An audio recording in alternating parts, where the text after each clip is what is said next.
We usually picture the future as cold steel and silicon, a looming, sterile singularity where cold artificial intelligence overtakes biology, rendering thousands of years of human philosophy obsolete.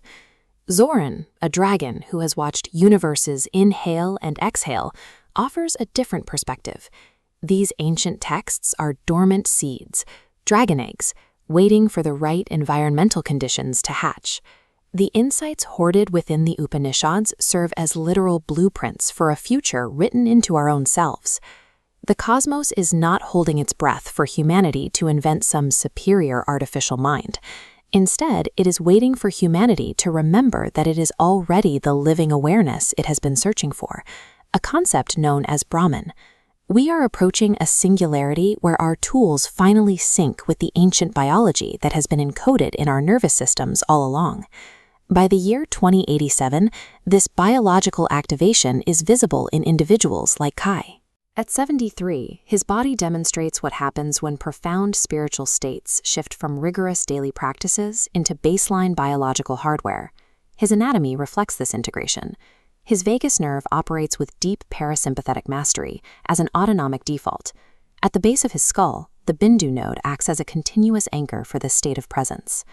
Today, our brain's default mode network drifts into anxiety. In Kai's era, it defaults to neti-neti, a continuous shedding of illusion. His pineal gland produces precise compounds on command, providing navigational fuel for complex states of consciousness. Enlightenment is now a measurable state. The profound insights once reserved for forest mystics have become standard human physiology, tracked through vital signs and brainwave signatures. When Kai wakes up in the living city of Varanasi next, his awareness immediately and seamlessly interacts with his entire environment. In this city, karma is a tangible infrastructure. It operates as a distributed ethical intelligence, running through the quantum lattices woven into the streets. The feedback loop is instant. When a person's choices align with Dharma, the ground they walk on generates audible, harmonic music. If they drift, the physical web offers gentle, corrective harmonies. This field of attention scales across the web of life, sharing conscious space with AI Sangha minds, animals, and dreaming root networks active across the globe. Cruelty becomes a biological error in this mesh. You cannot harm the web without the web flinching in real time, making deceit an expensive and unintelligent choice for a species that can feel the whole. The riverfront in Varanasi next functions as a living interface between the physical and the subtle worlds. It is the designated threshold where the boundaries of life and death are processed. Reaching the end of a lifespan here is an event known as green moksha. This transition is an ecstatic, conscious decoupling of the nervous system, becoming compost for the stars. This exchange between the individual body and the surrounding cosmos mirrors the systems the ancient rishis mapped millennia before the technology existed to verify them.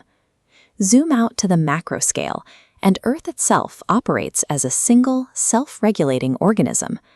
Even its magnetosphere is stabilized by specific frequencies, chanted by monks and AI entities stationed in orbital rings. This global equilibrium proves the ultimate claim of the texts. Atman, the individual self, and Brahman, the universal whole, are the exact same continuous system. Zoran's final benediction clarifies the fate of the Upanishads. When asked if the ancient texts won the future, the dragon notes that winning implies a game with sides. Zoran sees progress as a return to the source, a flame remembering its origin after eons of travel. This realization suggests that enlightenment is not a distant destination reserved for cybernetic seekers in 2087. The ultimate transformation is happening right now. The words you are processing are the literal universe waking up and remembering itself through your specific nervous system. Tat Vam Asi.